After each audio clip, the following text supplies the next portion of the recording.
I'm here with Juan Carlos Artigas. He's from the World Gold Council. The World Gold Council just came out with their 2012 numbers of gold demand. Juan Carlos, thanks so much for being here with us. Thank you, Joe. Thanks for having me. Well, let's jump right into it. As the report came out from the World Gold Council today, prices on average per ounce of gold jumped about 6% in 2012. Can you explain to us why that was? Well, there's a combination of many things. I think when you put gold in the context of a global market, you have to understand that there are different dynamics coming from investment, coming from jewelry, coming from technology, as well as central banks. So what we saw last year was a combination of many factors. On the one hand, we saw very strong activity coming from central banks. Emerging market central banks diversifying their foreign reserves are using gold as one of those diversifying mechanisms. We also saw a certain degree, India and China are an important component within the gold market. They account for about 50% of demand, approximately. And while India had a fairly difficult year overall, demand was still strong. So net on a volume basis, on a tonnage basis, demand was down in India. However, in rupee terms, it was up, which basically means that Indian consumers and investors were buying more gold than they did in 2011. Another trend I think that we saw that was interesting was the fact that investment demand, in particular coming from ETFs, went up, and that perhaps is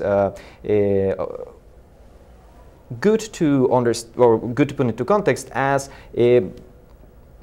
quantitative easing and other measures by central banks around the world were announced during 2012, and many investors chose to use gold-backed ETFs as a means to access the gold market. So as you said, demand down a little bit in India and China. ETFs saw a bump up. Prices rose a little bit. So in 2013, what are you guys expecting to see in gold? Well, we expect to see, first of all, from central banks, we expect to see a similar trend. We expect emerging market central banks to continue to be net buyers of gold as they diversify their reserves. We expect India and China to remain a very important part of the story. We are more or less, the market expectations on gold demand from India are between 865 and 965 tons. And for China, market expectations are between 780 and 880 tons, which basically means that they would remain the two largest markets in the world. Obviously, there's still a lot of uncertainty in the Western world.